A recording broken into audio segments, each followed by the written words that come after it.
Story 1. I have stopped telling them anything unless I must inform them, and I do not give them much of a reaction. Story 2. You wake up one day and realize you do not want to hear anything else they have to say. You put a deposit on the first rundown apartment that lets you leave their home and move out 2 days later. You stop answering their phone calls. After a few weeks, you notice you have lost weight, your skin is clearer, and you are sleeping better than you have in years. You decide no contact is perfect for you and build a family that actually loves and supports you. A decade later, you continue to live your best life. Or is that just me? Story 3. Are you dealing with an overly critical parent? I have found 2 options: perfect everything or become a master of selective hearing. Honestly, selective hearing wins every time. Story 4. It depends on your age and how much you need them. If you are old enough to walk away, do so. Story 5. 1. Evaluate whether the thing they are criticizing is reasonable. For example, do not smoke cigarettes, clean your room, and so on. 2. If the criticism does not make sense, ignore it. Simple 2-step process. There is an optional 3rd step. Give them space to be human. We sometimes say or do unwise things, but do not allow them to create trauma. You can ask why they are criticizing you to try to explain or learn about each other and end on a good note, or you can begin setting up walls or barriers to protect yourself from a toxic parent. Story 6. You stop telling them things and let the relationship fade into nothing. Story 7. My husband has cut off contact with her. It has been working great. Story 8. If you can live alone, have a job, and so on, just walk away and never return. They will regret it at some point, but it will be very late. Story 9. Stop chasing approval. Focus on trusting your own judgment. Story 10. Stop talking to them as soon as you become an adult and keep communication to a minimum until then. The only thing strict parents are good at is creating hyper-independent adults. Story 11. They cannot be critical of everything you do if they do not know what you are doing. Story 12. I hear with one ear, and it goes out the other. Story 13.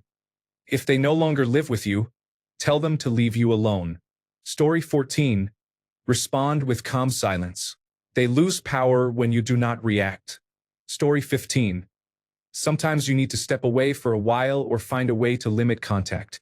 I almost never lie, but when I lived in Hong Kong, I told my parents I could not receive phone calls there so I could control when I spoke to them. When I visit, I stay only a few days and schedule time with friends so I do not have to be with them all the time. It is much easier that way. Story 16. I ignored it until I moved out. I do not know your age or living situation, but they are most likely projecting. If you do not live with them, end the conversation whenever they criticize you. You do not need that in your life. Get therapy as soon as possible, because growing up that way will affect how you handle criticism and all your future relationships. You cannot control someone else's behavior, but you can control how you react to it. Story 17. Until you can get away, just know that it's not you. They are being bullies just for kicks, and hopefully you can get away from them soon. That environment is very toxic. For me, it was my ex, not my parents, who criticized everything about me, even something as mundane as how I brush my teeth. He would stand and narrate how I did it with a sarcastic tone, saying things like, "you" and "gross." It was like he just had to say negative things to me. I realized that he was very unhappy with himself and taking it out on me. That does not excuse his deliberate attempts to make me feel insecure and ugly. It just explains how pathetic this behavior is. Be strong when you can and remind yourself this is not about you. It's about their own insecurities. Story 18. I do not really talk anymore. I say everything is fine, or I talk about things that have nothing to do with me, such as my children taking their school pictures, the cat still being alive, and the weather cooling down. Story 19. We do not have a relationship because they could not figure out how to engage with me on my terms. I am not a robot, I am not your legacy, and I am not your second chance at anything in life. At some point, they stopped caring about my boundaries. When they crossed them, they were not prepared to be disowned. My parents assumed I would accept the abuse they experienced. They learned the hard way. Now they ask me for help, and I have to remind them of a long list of times I asked for serious help from childhood through adulthood and was ignored, and of the damage that caused to my life. You do not deserve better than what you gave me simply because you assume you do. Story 20. Don't take every comment as truth. As projection half the time. Story 21. If you are an adult, do not pay attention to it. They do not get to tell you what you can or cannot do. If you are a minor, save enough money to leave as soon as you are able. Story 22. That is a good point. I will consider it. Story 23. Do not throw your pearls before swine. It is a line from the Bible. It means do not give the best of yourself to someone who will not appreciate it. Your parents' criticism probably stems from the fact that they are disappointed in their own lives.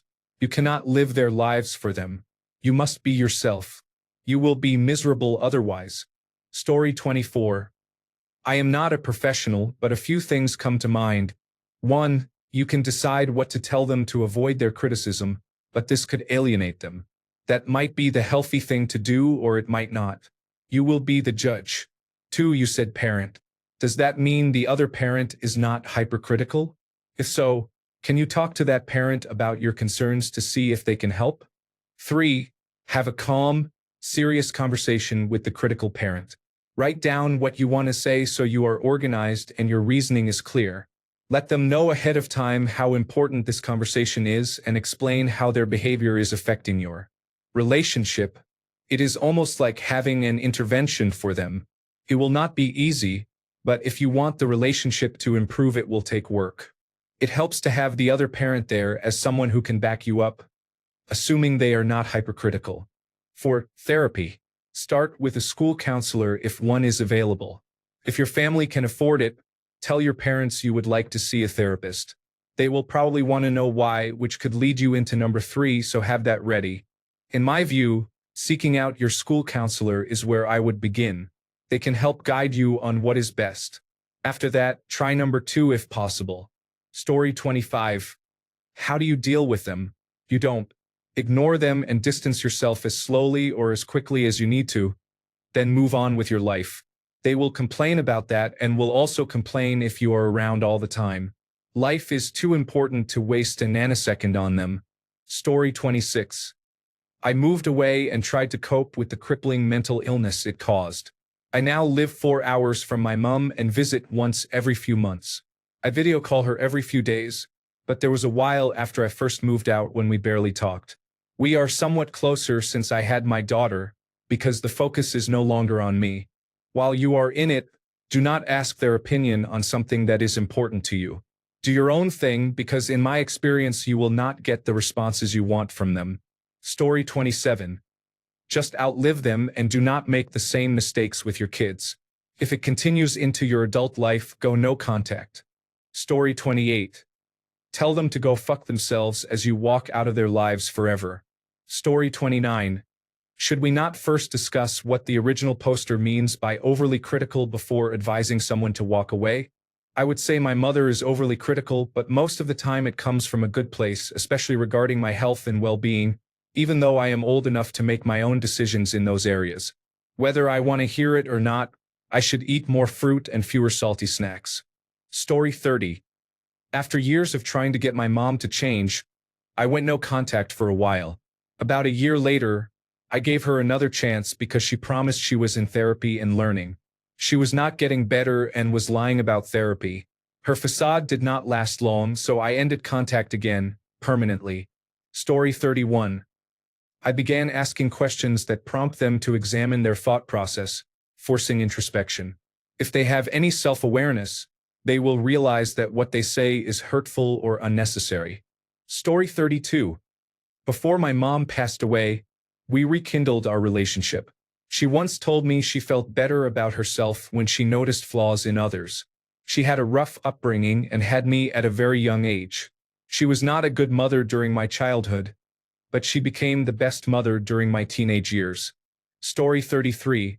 My mother-in-law and my wife treated me that way for a while until I decided to turn it into a joke. I do this with anyone who is critical of me or tries to get under my skin. They eventually stop or become angry. Story 34. I took a break from my parents. Felt really good, so much so that I have not spoken to them in over a decade.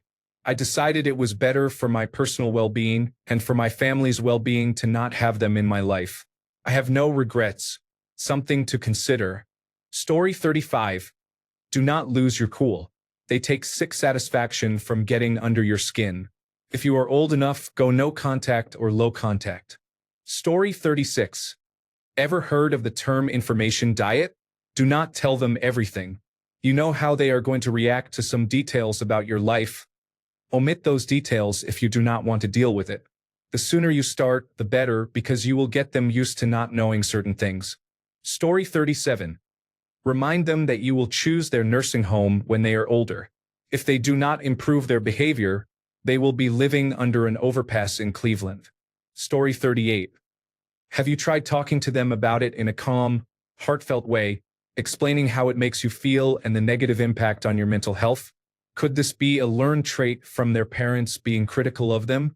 There is a lot of no-contact advice here, and if all else fails, that may be necessary. If you love your parents and they love you but have harmful habits, try to reach them first before giving up. Story 39. I do not care. It is her problem and hers alone. I hate my mother, so I ignore what she says and do not talk to her. Story 40. I started criticizing them too.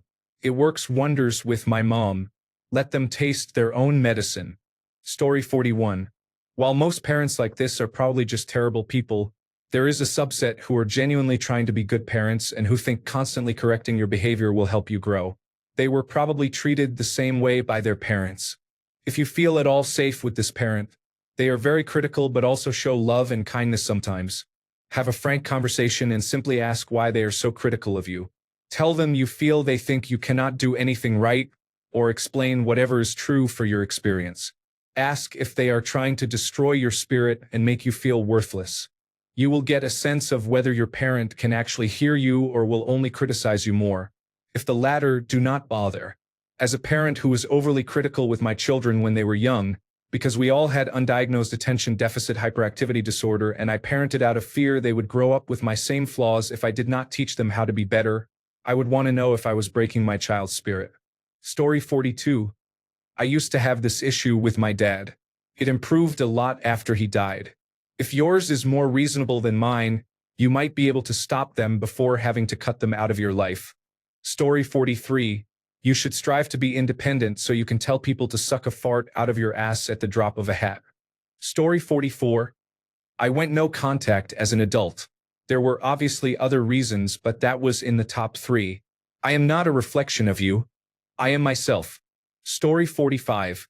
Are you a child or an adult? That will change my answer. If you are a child, I would say let me figure things out on my own. Story 46. Set boundaries. Add consequences when they are broken. For example, if you continue responding like this, I will stop sharing information with you. Story 47. I can tell you my toxic solution.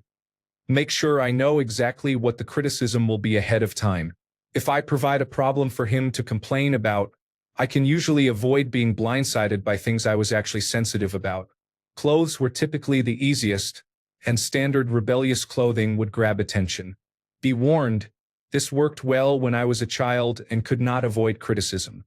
As a coping mechanism, I am still addressing it in therapy. The habit makes dealing with partners, bosses, and so on somewhat problematic. Story 48. I listen and still do things my way. I improve if what others say makes sense, but it usually does not. Story 49. Tell them that you are tired of their constant criticism.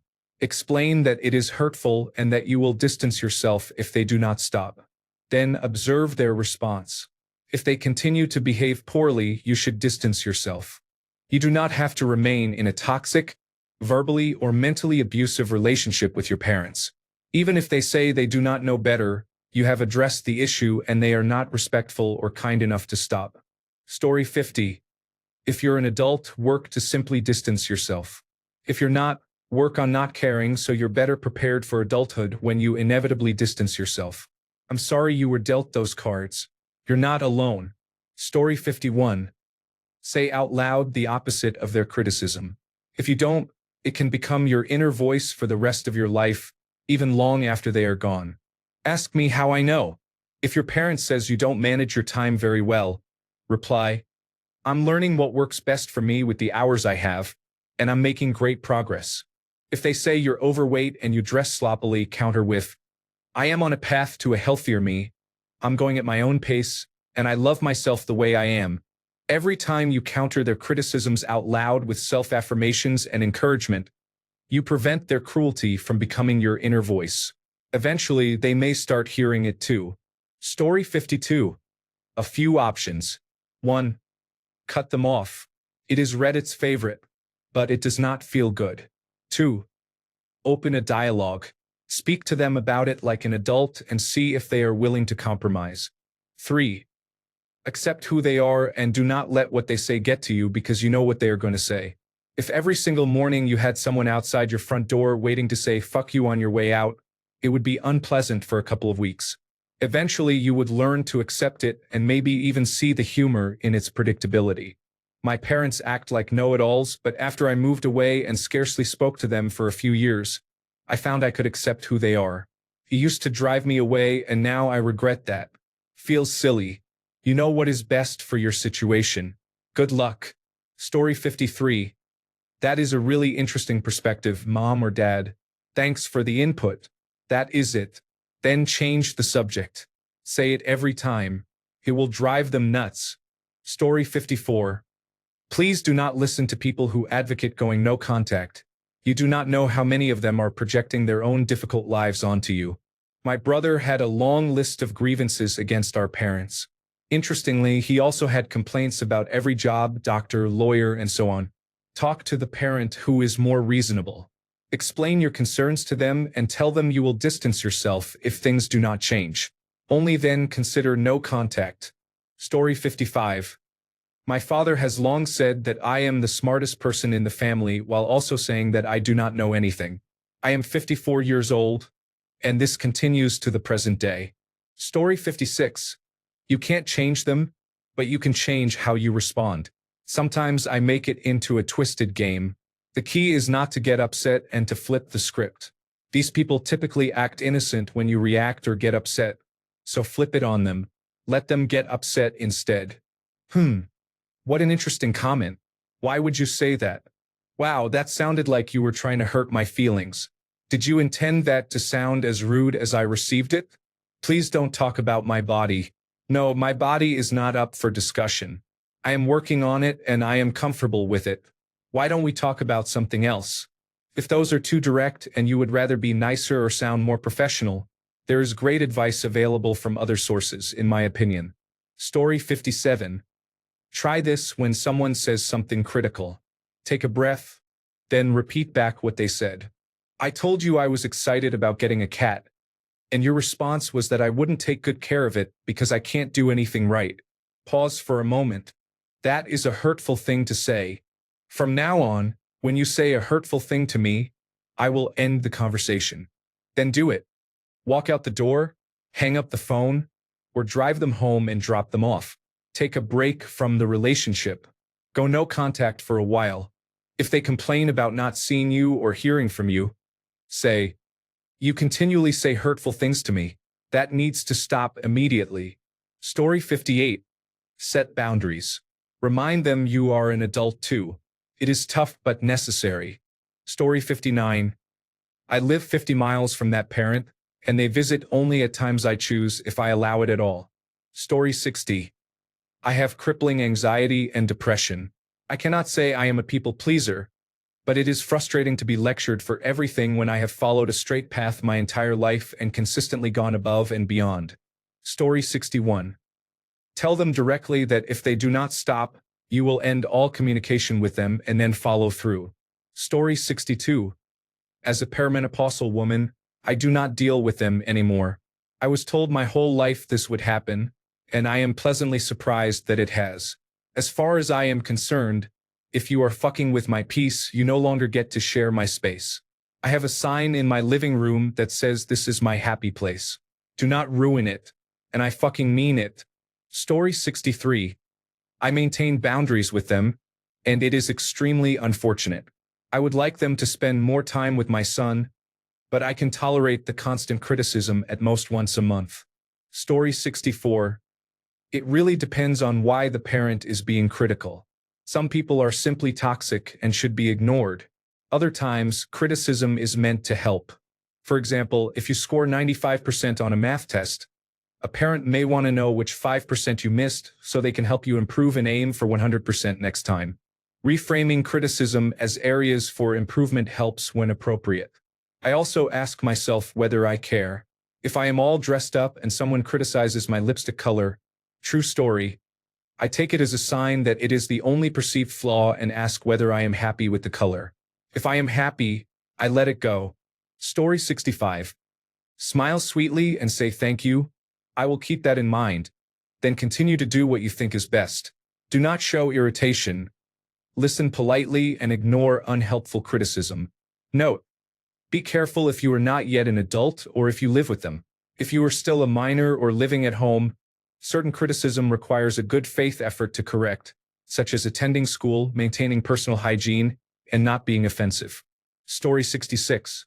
A great tip: even if a friend, partner, or colleague is being overly critical or rude in ways such as racism, microaggressions, sexism, ageism, ableism, homophobia, or transphobia, ask the person what they meant by that. It can feel satisfying to see them become flustered and regret ever opening their mouth. Story 67. Cut them off quicker than Supplemental Nutrition Assistance Program benefits are cut. Estrangement is blissful. Don't let anyone tell you otherwise. Story 68. I had an overly critical grandmother. Once I realized nothing I did would satisfy her, I stopped trying and limited my contact with her. Story 69. As a kid, I would be gone for days at a time. When I was home, I would go into a dissociative state. When I think back to high school, I cannot remember anything at home, but I can remember many things with my friends and at school. As an adult, I do not talk to those friends. Story 70.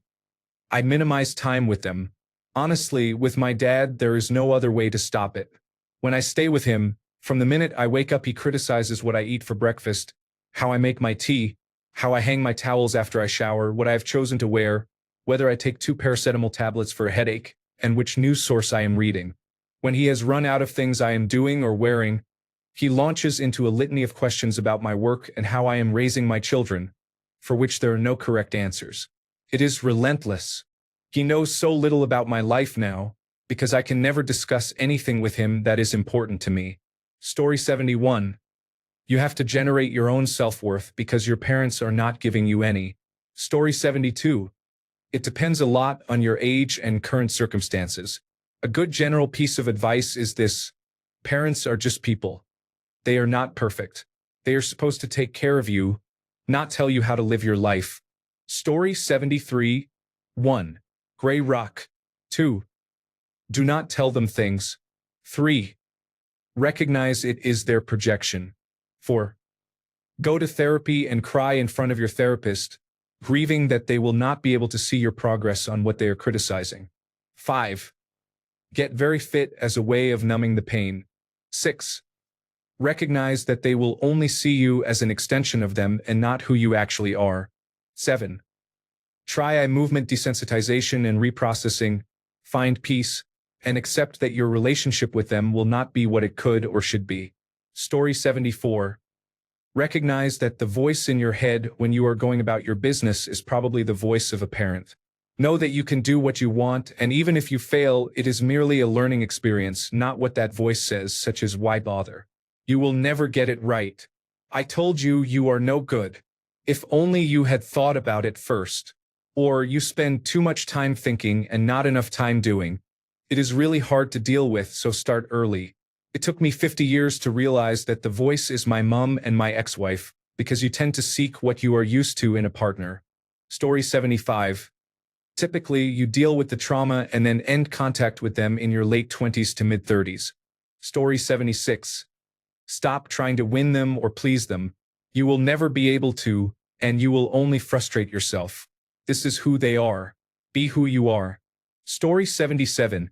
Do not tell them anything or respond when they are rude or overly critical toward you. Story 78. Always remember it is them, not you. Do not believe something is wrong with you. Believing that can cause serious harm throughout your life and may make you ill. Seek help as soon as possible if you are affected by this. Do not stop loving yourself because someone constantly points out the mistakes you made while they are failing as parents. Stay strong. Story 79. As an adult, sit down with them and explain how their behavior makes you feel. Respectfully set a boundary, state the consequences if they cross it, and firmly follow through if they do. Which consequences are appropriate depends on your age, finances, and current level of safety. It also depends on whether your parents' response is unacceptable, that is, narcissistic, abusive, aggressive, or a continuation of overly critical behavior. If you are a child and have ever felt their behavior cross the line into abuse, please talk to an adult in your life you trust. More people close to you than you think are likely to help. Story 80. How old are you and how financially dependent are you on them?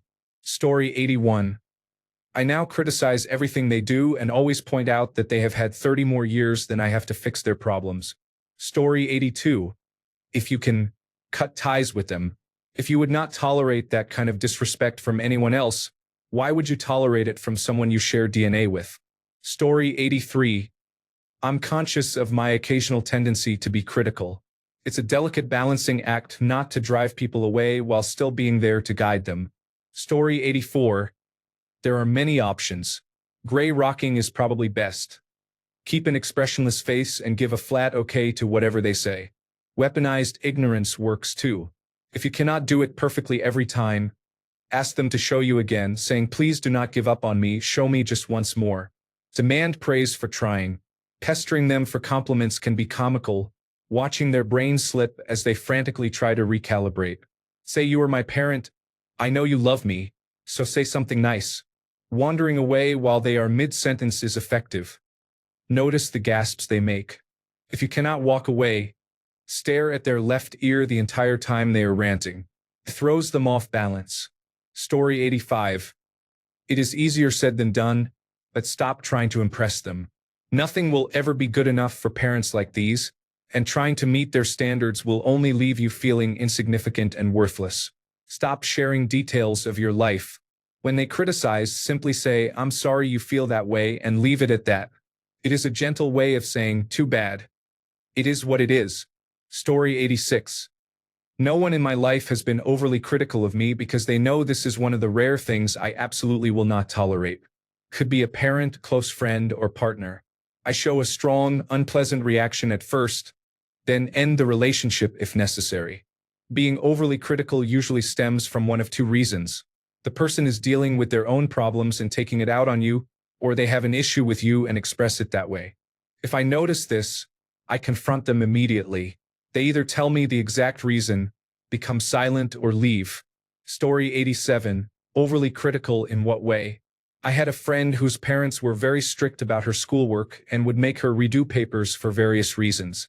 They were harshly critical, but ultimately wanted to prepare her as much as possible and teach her to present herself well. She is an excellent student and scholar. Her parents are supportive and present, though strict. I have had other friends whose parents dismissed or repeated their opinions, questioning everything and signaling approval or disapproval with a nod or a shake of the head.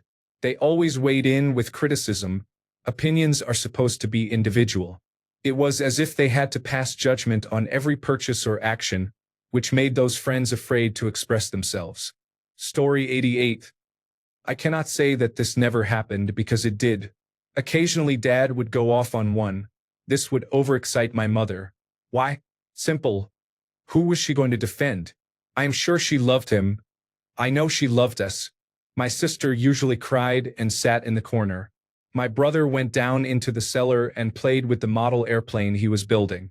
I walked out the front door, found a few mates, and ended up jumping a few canal locks in our local area. Postscript. The possibility of not making that jump could have ended badly for the jumper.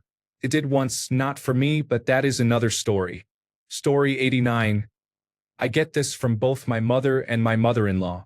They always have an opinion and a snide comment, often beginning with, well, when I was your age. Most of the time I let it go in one ear and out the other, but sometimes it is harder, especially with my mother.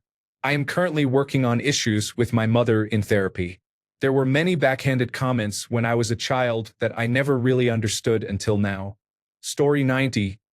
Look into the book Adult Children of Emotionally Immature Parents. I could not stand the audiobook. Story 91. I did not speak to her for the final 30 years of her life. Perhaps point out to your critical parent that this is always an option. Story 92. I stopped fearing them and started doing what I want because they will be disappointed either way. I decided I'd rather be myself and have them be disappointed than pretend to be someone else. Story 93. Do not internalize it. Realize that, provided they are not a toxic narcissist, it is mainly their anxieties projected at you. These are concerns they do not feel capable of or do not know how to metabolize within themselves. Excessive criticism is clutching at straws to control their reality so they do not have to face deeper worries or trauma. Story 94. Well, age and independence are very important. Are you living at home or have you moved out? Are you financially independent of your parents? Can you afford to cut them off socially? Story 95. Mis problemas con mi padre no me permiten responderte de manera objetiva. Chacha. Story 96. Sometimes overly critical parents are motivated by their own fear of failure. Remind yourself that their words reflect them, not you. Story 97. The first realization you need is that your parents are deeply unhappy and may try to pull you down to their level, hoping you will become like them. Choose consciously not to follow them. Once you decide who you want to become, your world will shift accordingly. I am thriving outside their influence. You can do the same. Story 98. Consider going no contact if possible. If not, do not interact with them alone unless you absolutely have to. It really helped me because the family member would not do anything, but if they did, someone else would redirect or stop the nonsense immediately.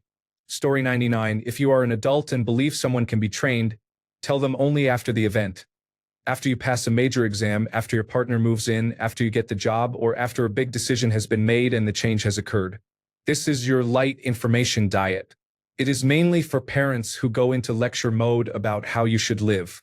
I used this approach for about 6 to 12 months with my parents before they decided they did not want that kind of relationship. The turning point came when my partner moved in. I told them afterward.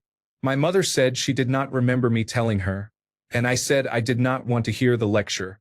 That essentially scared them straight. If they are constantly critical and that is just who they are, shut it down.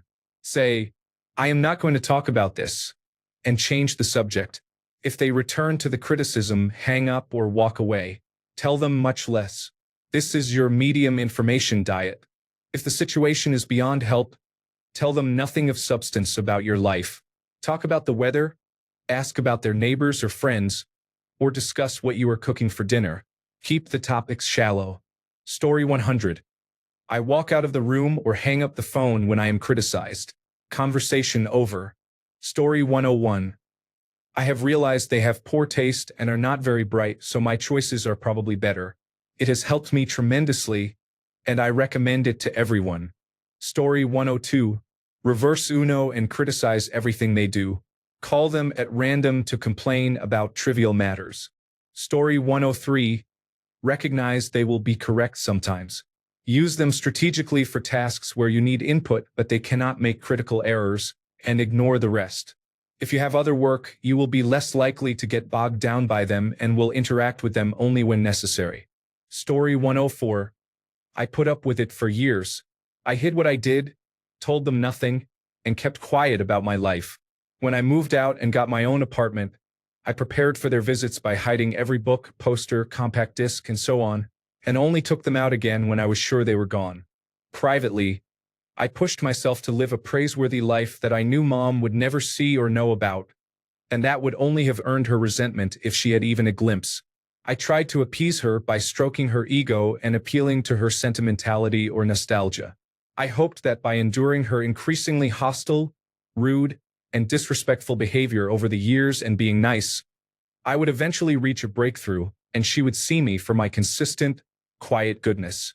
I thought I could shine through her views of me. When I got married, I thought she would be won over by my wife's natural charm and goodness.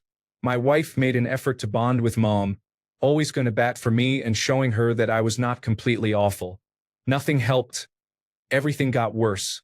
200 days ago mom disowned me, saying, "Go live your perfect life, and don't even think about coming back to me because I won't have you back." That is what I have done. Miraculously, so much stress has vanished from my life. Story 105. You wait it out until you are no longer financially dependent on them. Then you go your separate ways. Story 106. Ignore them. They often don't know what the hell they are talking about. Sometimes they do, and every once in a while they get something right, but that makes it worse because they will ignore the 20 times they were wrong to point out the one time they were right. I do whatever I am going to do and let their chatter become background noise. Story 107. Become the same person. Marry someone who cannot be offended, and never have children. Story 108. The best way to deal with critical parents is to be independent, make your own money, and keep your personal matters private. Story 109. Please paste the text you want processed. Quick clarifying question. Do you want each acronym replaced by its full phrase, e.g., NASA, National Aeronautics and Space Administration, or replaced with the full phrase followed by the acronym in parentheses, e.g., National Aeronautics and Space Administration, NASA? Story 110. I put her on an information diet. Bitch, I am over 40. If I want a tattoo, to get my nose pierced, or to buy an expensive jacket, I will handle my own business. I don't need to ask you. Story 111. I had a bad relationship with my parents growing up. By the time I joined the military, I barely spoke to them. Things are better now, but I'm probably still resentful. Story 112. I throw it back in her face. She says, "You'd be so pretty if you lost some weight." I reply, maybe if you hadn't been involved with alcoholic fucksticks during my childhood, I wouldn't be an emotional eater. That usually shuts her up for a few months. Story 113. Sorry to hear that. I hope you have some people in your life who can fill the role of caring, supportive loved ones. Some people create an ideal, wise, caring inner parent and imagine that character saying and doing what they needed their parents to say or do. Many people benefit from cognitive behavioral therapy to help them address the critical messages they grew up hearing. It is a useful skill. The book Feeling Good by David D. Burns helped me. Story 114. Stop talking to them. Respond only when necessary. Do not give them any information about what you do or about your interests. Do not initiate or engage in conversation. Maybe they will learn once you deprive them of a relationship with their child. If they do not, it's their loss. Story 115. Respond with thanks, "I'll consider that," and immediately forget everything. Story 116. Think of several questions to ask that put them on the defensive about why they are criticizing you. Be kind and considerate when replying to the parent in question. Even agree with them and say you will work to change. Do not let them know they are getting to you. Be yourself when you are out of their sight, and the child they want you to be when you are with them. You have a right to be yourself and they need to accept you. You will be acting for their benefit to avoid criticism or abuse toward you or other family members. Yes, this is a deception, but you were not born to be a carbon copy of them. You were born to be yourself, and as long as you do not engage in criminal behavior, you will be fine. Story 117. This is sad. After a while, people often stop dealing with it. Separation, distance, and time can help you heal. Story 118. Stare blankly at them until they pause, then say, "Are you finished?" If they do not get a rise out of you or see you adjust your behavior, they will give up eventually. Story 119. A lot of people are saying go no contact. I hope those people tried to talk it out with their parents several times before taking such drastic measures. Some people will never change when it comes to personality flaws, but some will. No one has to put up with abuse, but they should try to work out something mutually beneficial before slamming the door. Story 120. Take into consideration what you are doing and why they are reacting that way. You might think what you are doing is fine, but maybe they know a little more about the future and time than you think. Love them. They are doing it because they love you and want you to be safe and healthy. No one cares about you as much as your parents do. You may think others care, but your parents truly do. Honestly, that's the truth. Story 121. You cut off contact. then grow increasingly bitter about it as you get older. Story 122. Are they critical but open to feedback? I know some people with anxiety can be overly critical, but with treatment things often improve. Story 123. My therapist pointed out that maybe that is the only way our parents know how to love. Granted, it hurts to be on the receiving end of it, but we cannot change how they are going to treat us. And once we accept that, it's more about what we can control, for example, our internal reactions and thoughts in each situation. It's not been easy, but after a bit of practice, I can already feel a difference, so maybe that's something you can try. I know everyone's situation is different, and getting some space can help in the meantime. Story 124. From someone who just got into that fight with a teenager who said I am negative, manipulative, and fake. Have you tried not being so disappointing, selfish, and bad at prioritizing? Am I negative because I do not think smoking marijuana, playing video games, and wandering the neighborhood are a productive use of time? Am I manipulative because I have to walk on eggshells during every conversation so you do not get angry and run away to a friend's house for 3 days since, apparently, sitting down and talking about your feelings or putting in any effort to have and enact a plan is too boring and difficult? Am I fake because, like most adults, I know that the key to financial stability and mental health is not engaging or sharing your opinion at every turn? Perhaps being quiet once in a while is actually a power move that lets you shape a better reaction. Kids can be infuriating. I had to call my mother today to apologize for the time I was 16 and did not want to do the dishes. She said I could not go anywhere or watch television until they were done.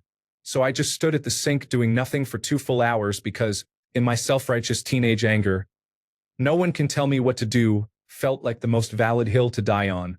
I ruined an entire evening for the whole family to prove it. That is what I thought about when my teenager called me overly critical. Then start caring about your attendance, grades, employment, and chores so I do not have to keep talking about them. That would be lovely. When is the last time I woke up and asked myself if I felt like going to work? 16 years ago. You do what needs to be done. No questions asked, no prompting, no begging. You wake up on time and do the right thing because next year matters more than tomorrow. Thanks a bunch for sticking around till the end of the video. Remember to subscribe, and until next time, stay awesome and goodbye.